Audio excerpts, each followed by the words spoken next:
Assalamu alaikum. Борбор-Азия бағбандар биримдиги. Саламатсыздарбы, бағбандарым? Biz бүгүн Өзгөн районунун Карадыйкан айылындагы Сай участкасында Алтынбек Эргешевдин интенсивдүү багына келип, интервью алганы келдик. Быйылкы түшүмдү көрүп турабыз. Өзүңөр дагы көрүп атасыңар. Алманын көптүгүнөн шактары ийилип турат. Мына ушул жерде 38 сотик экспериментальный бакта Алтынбек Эргешев былтыркы жылы 650 000 сом киреше көргөн да. Мына быйыл болсо кирешеси атан 2 эсе көп болуп турду. 38 сотиктин результаты укмуш туугандар. Мына бардыңыздарды айтамын, баг отургузгула. Мына бул жерде Red Chief, Golden Delicious, Granny Smith, Айдарет, Галамас деген алмалар бар. Ассаламу алейкум, Алтынбек, иним. Кандайсың үкөм? Ден соолуктар жакшыбы? Саламатсыңбы? Кандай үкөм? Кырманга береке берсин. Болсун. Мына, туугандар, бул Польша эмес. Бул Өзбекстан эмес. Бул деген не? Кыргызстан. Кыргызстан алыскы айылдардын бири. Алыскы айылдардын бири. Анан кийин мына жердин аты өзүнүн аты менен өзү болуп Сай деп. Участка Сай. Жаллаң таштын үстүнө эле үкөм багбанчылык кылып койду.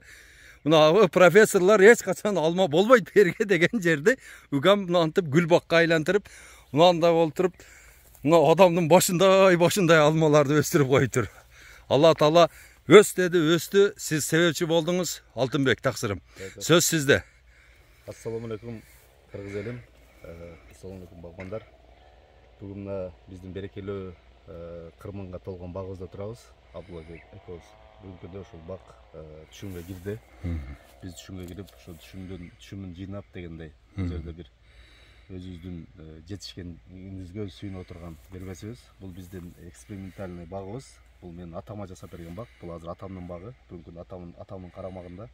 Атам бул жерде ушул бакты өстүрүп, ушул жер түшкөн түшүмгө өзүнүн киреше булагын, башкача айтканда, бул жерде өзүнүн чарбасын жүргүзөт. Бул жерде бүгүн бизде азыр 5 сорт алмабыз бар.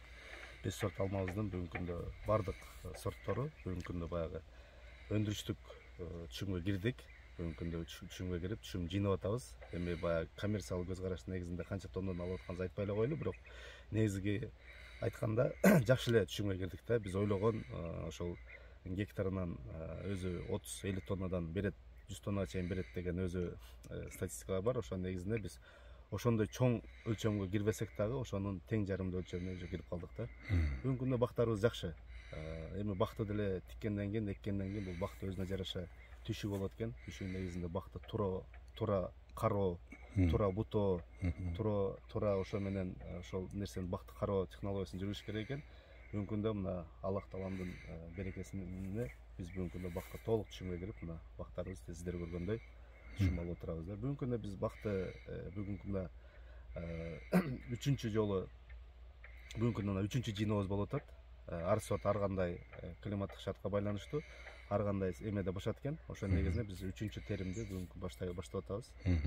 Жакшы эле түшүм алып, бүгүнкү күндө ошо киреше булагына чоң киреше булагына айландык десем жаңылышпайм. Мына баг отургузам дегендер көбүнчө эле Өзбекстандын көчөтүн отургузуп алат да. Биз дагы Борбор-Азия багбандар биримдигин экөөбүз негиздегенбиз. Ошонун негизинде мен көп айтам да, айнанайындар көчөттөн акча аябагыла. Көчөттөн акча аябасаңыздар, результат мо ушул Алтынбектикиндей болот деп сеникин көрсөтөм да. Мына азыр эми жаңы мына эми жерин даярдап баг отургузам деп атышат да эми. Ошолорго эмне деп кеңеш бересиң? Мен баг негизи эле баг отургузам деген келечекте болочокто багбандарга айтат элем. Биринчи бакты отургузуудан мурда климаттык шартка байланыштуу жерди даярдагандан кийин, жерди тандап алгандан кийин бул жанагы көчөткө өзгөчө көңүл бурууга да айтат элем да. Посадочный материал деп коет. Негизги биздин өзөк, негизги биздин ушул ойлогон максатка жеткире турган көчөтүбүз сапаттуу болуш керек да. Сапаттуу болсо биз сөзсүз ошондо биз ошол ойлогон максат тилегибизге жетебиз. Көчөт бул чоң ролду ойнойт. Көчөттүн ролду ойногондо көчөттү туура тандаш керек да. Туура ишеничтүү булактардан, ишеничтүү сатуучу эмелерден ала турган болсоңуздар, сөзсүз ийгиликке жетесиздер деп айтат элем. Мына бияка басайлы Алтынбек. Олар да. Bu жактан эле бассак болот. Мына алманы көргүлө. Мына галамас. Галамастын bir sortu terилип бүткөн. Бул экинчи сорт терилип атат. Экинчи сорт, Ооба. Бул ошол гала экен. Масты терилди. Бул галанын башка түрү. Галанын башка түрү. А мына алма Golden Delicious. Золотое яблоко деген, а? Машалла. Бул аябай даамы жагынан өзгөчө болот, уникальности. Башкача? Ооба, бул жанагы бал жыттанып турат да. Балдай эме болот да. Мына аябай сок качествосы аябай жогорку болот. Буну биз атайын азыраак эле тиккен элек. Бүгүнкү күндө бул торту биз Мынан галамас да? Бул галамас. Той алма деп коем да мен буну. Той алма деп коем, буну тойго яман алып коет экен. Бизден дагы баягы өзүбүздүн эрте пышкан баг алма барго, ошого да окшоп кетет экен да. Мына туугандар, мына жакта караңыздар. Бул жака дагы Алтынбек жаңгак чандилер деген сортун отургузган. А мына кошунасын карагыла, эч нерсе жок. Шалы пока. Павлония. Ояк Павлония. Павлониялар чоң болуп калды. Көчөттү тандоодо адашпаш керек. Көчөттү начар көчөт алып келип отургузуп аласың. 200 сомдон, 250 сомдон алып келип. Анан аябай мактап берет, бирок результат өтө начар болот да. Же бирөөгө сата албайсың, базарга алып чыга албайсың. Алмаң сортун вообще билбейсиң өзүң дагы. Мына карагыла. Мына. Бул айттым го, бул Польша эмес. Бул Европа эмес, бул Өзбекстан эмес, бул Кыргызстан, бул өзгөн. Это өзген детка дейт го баягы. Мен Роматлык Мырза Дөбөтов досум айтат эле детка деп. Мына ушул бул алма. Алма өзгөндө. Болгондо дагы эң баягындай таштак участкада. Бул жерде постоянно сай болуп туруп, бул жерде таш болгон. Ушул ар бир түйүнөн 4 телешкеден арабадан таш алып чыккан. Мына караңыздар. Мына алманы карагыла. Мына ушундай түшүмдү ким каалабайт? Каалайсыңарбы ушундай түшүм? Мына 5 жылда ушундай результат. Экинчи жылдан баштап уже алма терип сата баштаган Алтынбектер. Мына. Айтып коеюн. Бул жерде 1, 2, Мына Гренни Смит. 10 көчөттү биз 2020 жылы тиккен көчөтүбүз. 2020 жыл. 2 эле жылдагы результат. 2 жылкы результат. 2 жылкы результат. 20 жыл ошол жер калып кеткен эле.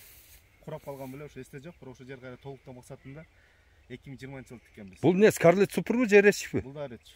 Бул да Ретчпи? Бул толук жетиле элек да. Жетиле элек. Ошон үчүн сал окраска ондай эмес, Бул жетиле туруп. Мында эле бир иншалла. Мынаны карагыла. Биринин үстүнө бири чыгып алып алмалар тизилип. 2 жылдагы болгон результат туугандар. 2 жылда. 2 жылда ким ушундай алмага алгысы келбейт? Сапаттуу көчөт керек болсо бизге кайрылгыла деп каңыра какшап айтып атабыз. Отургуздагы пайдасын көр, мынаны кара. Мынаны. Ушул көчөттөр керек болсо, ушунун көчөттөрү обращаться кылыңыздар туугандар. Мына.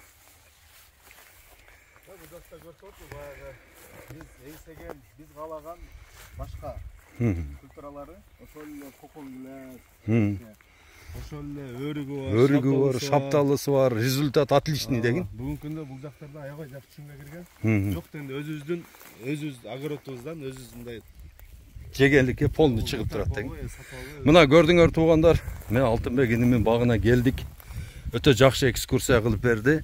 Багыңызга береке берсин. Рахмат, аблака. Сиздей багбандар көбөйсүн. Бирге болойлу. 7 миллион киши 1000ден көчөт отургузсак, Кыргызстанда вообще проблема калбайт. Такыр проблема калбайт. А көчөттүн түрү кандай болсо болсун. Өрүк болобу, алма болобу, черешнябы, не отурса 1000ден ашык отургузсак 7 миллион киши. Бизде Кыргызстанда вообще проблема калбайт. Эң туура айттыңыз. Туурабы кем? Биз да чакырабыз. Келиңиздер, барыңыздар. Ошо багбанчылык менен бааз алектенип, Кыргызстан багбандардын өлкөсү кылайлы. Амин.